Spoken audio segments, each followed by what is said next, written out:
Middle class के सपने ना हमेशा बड़े होते हैं, लेकिन कंपैरिजन में उनकी सैलरी हमेशा छोटी रह जाती है।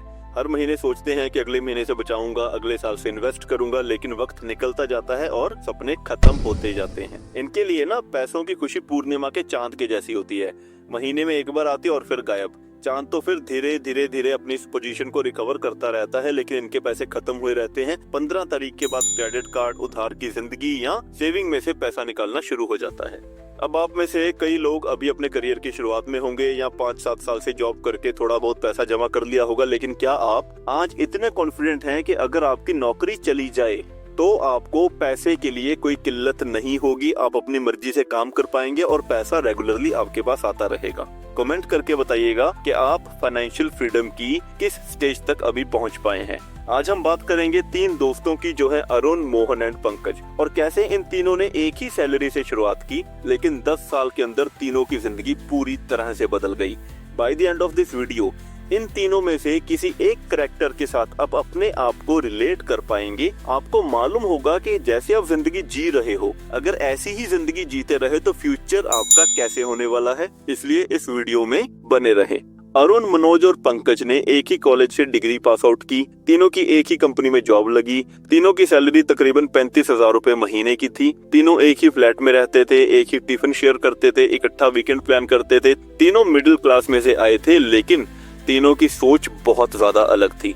अरुण, जो कि स्टडी में सबसे ज्यादा अच्छा था, कहता था कि भाई जिंदगी सिर्फ एक बार मिली है, मौज काटो, मस्त रहो, जॉब है, सैलरी है, सब बढ़िया चल रहा है। मनोज बड़ी बड़ी घर, बड़ी बड़ी बिल्डिंग्स देख के बड़ा खुश होता था। वो सोचता था कि यार इतनी बड़ी बड़ी बिल्डिंग्स बनाने वाले को खर्चा कभी रिकवर होता भी होगा या नहीं। पंकज को किताबें पढ़ने का बड़ा शौक था। वो फाइनेंशियल फ्रीडम की किताबें पढ़ता, like rich dad poor dad, richest man in Babylon, Wizards of wall street, trading in the zone जैसी किताबें पढ़ के ना उसका जो ध्यान था, जो रुचि थी, वो स्टॉक मार्केट की तरफ जाने लगा।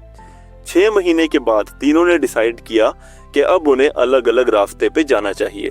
अरुण ने डिसाइड किया कि वो ऑफिस के पास एक लग्जरी अपार्टमेंट में रहेगा, जहाँ पे वो मजे करेगा। मनोज ने ये डिसाइड किया कि वो रेंट बचाने के लिए किसी रूरल एरिया में जाएगा और वहाँ से अपना काम करेगा। पंकज ने ये डिसाइड किया कि वो जॉब छोड़ देगा और वो जा रहा है दलाल स्ट्रीट किसी ब्रोकर के पास छोटी मोटी नौकरी करने। और इस तरह तीनों दोस्त अपनी जिंदगी में अपने अपने राह पे निकल गए। वक्त बीतता गया और तीनों में बातचीत होनी कम हो गई और धीरे धीरे बंद ही हो गई। चलिए अब दोस्तों वक्त में 10 साल आगे चलते हैं, देखते हैं कि 10 साल के बाद इन तीनों की जिंदगी में क्या कुछ चल रहा है। अरुण ने अपनी लाइफ में पूरे मजे किए। वो हर वीकेंड ऑफिस वालों के साथ क्लब जाता, दारू पीता, डांस करता, फीमेल फ्रेंड्स के साथ हैंग आउट करता। उसकी सैलरी 2-3 साल बाद बढ़ के 50,000 हो गई थी, जिसमें से 15,000 उसका रेंट जाता था। महीने के एंड तक अगर उसको 2-3 हजार रुपए बच जाते, वो सेविंग में डाल के बड़ा खुश हो जाता। उसे शो ऑफ करने का इतना ज्यादा शौक हो गया था कि बिना किसी जरूरत के उसने एक बड़ी गाड़ी खरीद ली, जिसका पर मंथ EMI 15,000 रुपए था। 50,000 रुपए सैलरी में से 30,000 का खर्चा तो उसका फिक्स हो गया। अब जब उसे सैलरी कम लगने लगी तो उसने बार बार जॉब स्विच की। करते करते आज उसकी सैलरी 1 लाख रुपए महीना हो चुकी। उसकी शादी हो चुकी है और उसकी वाइफ भी तकरीबन 1 लाख रुपया महीना कमा रही है। अभी रिसेंटली उन लोगों की गाड़ी की EMI और जो डेस्टिनेशन वेडिंग के लिए पर्सनल लोन लिया था, उसकी EMI खत्म हुई है। इसलिए अब उनके अंदर कीड़े जाग रहे हैं नया घर लेने के। उन्होंने सोचा कि अभी 20 साल और नौकरी करनी है तो आराम से होम लोन तो रीपे हो ही जाएगा। इसलिए उन्होंने 90 लाख रुपए का एक घर खरीदा, जिसमें से थोड़ी सी डाउन पेमेंट की और बाकी 50,000 पर मंथ की EMI बना ली। ब्रोकर ने सारा काम करवा के दिया उन्हें, लेकिन अरुण की आंखें उस वक्त फटी की फटी रह गई जब प्रॉपर्टी ट्रांसफर के लिए अरुण की मुलाकात इस प्रॉपर्टी के मौजूदा मालिक से हुई। और ये मालिक कोई और नहीं बल्कि खुद मोहन था। अरुण ने मोहन से पूछा कि भाई एक टाइम था जब तू रेंट बचाने के लिए कंजूसी करता था, आज तो इतनी बड़ी प्रॉपर्टी का मालिक कैसे हो गया? तो मोहन ने बताया कि जिस रूरल एरिया में मैं गया था ना, वहाँ पास ही में कुछ कंस्ट्रक्शन चल रही थी। मैं हर हफ्ते वहाँ पे जाता, वहाँ के site engineer, technical engineer, expense engineers के साथ मेरी अच्छी जान पहचान हो गई। उन्होंने मुझे समझाया कि रेंटल प्रॉपर्टी कैसे काम करती है, कैसे हमारी रियल एस्टेट में रेंट आता है और कैसे प्रॉपर्टी का रेट धीरे धीरे बढ़ता रहता है, जो हमें अमीर बना देता है। मेरे उन्हीं के साथ जो लिंक्स थे, वहाँ से मुझे पता चला कि पास वाला एक एरिया साइबर हब के अंडर आ चुका। मैंने अपने फादर को कॉल किया और जैसे तैसे करके 5 लाख रुपए जमा किए और वहाँ पे कुछ थोड़ी सी जमीन मैंने खरीद ली। 2 साल के बाद उसी जगह का रेट 5 लाख से बढ़ के 15 लाख हुआ। अगले 2 से 3 साल के बाद 30 लाख रुपए हुआ और फिर 1 करोड़। मैंने वो प्रॉपर्टी 1 करोड़ में बेच दी और उसके बाद मैंने 3 वैसी प्रॉपर्टीज ले ली 30-30 लाख रुपए में, जिनमें से एक प्रॉपर्टी आज तो मुझसे 90 लाख रुपए में खरीद रहा है। तो अरुण का दिमाग फट गया ये सोच के कि यार मैं तो समझ रहा था कि मोहन कहीं छोटी मोटी नौकरी कर रहा होगा, लेकिन ये तो रियल एस्टेट के दम पे फाइनेंशियली फ्री हो चुका। अरुण ने बात कमाते हुए कहा कि यार वो हमारा दलाल स्ट्रीट वाले पंकज का क्या हाल है, उससे कभी बात हुई कि नहीं हुई।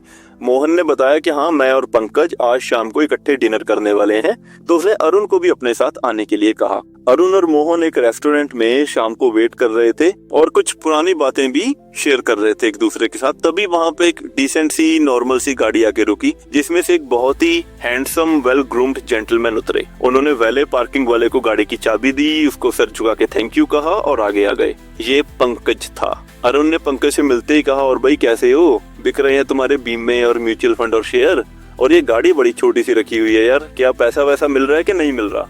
पंकज ने बड़ी सहजता और सादगी के साथ जवाब दिया कि अब मैं किसी ब्रोकर के यहाँ काम नहीं करता, मेरी खुद की एक ब्रोकरेज फर्म है। अरुण बोला, यार ऐसे कैसे, इसके लिए तो अच्छा खासा पैसा चाहिए। तो पंकज बोला कि हाँ पैसा चाहिए, मैंने शुरू में बाजार में इन्वेस्ट किया, मैंने 15,000 रुपए की SIP लगाई जिसने मुझे 15% का रिटर्न दिया।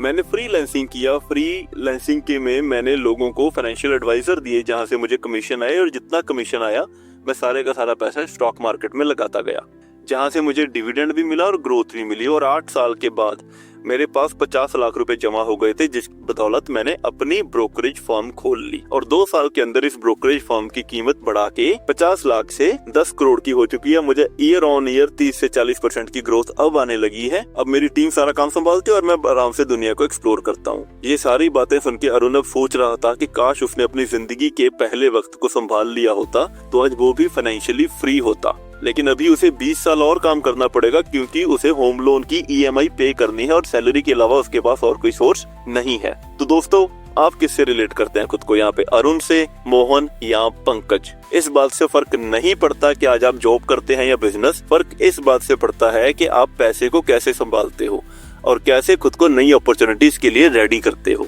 और अभी अगर नई अपॉर्चुनिटीज की बात हो ही गई है तो 7 पैसिव इनकम की अपॉर्चुनिटीज का वीडियो आपकी स्क्रीन पे आ रहा होगा दोस्तों, जरूर देखिएगा, आपको वही मिलता हूँ। Thank you.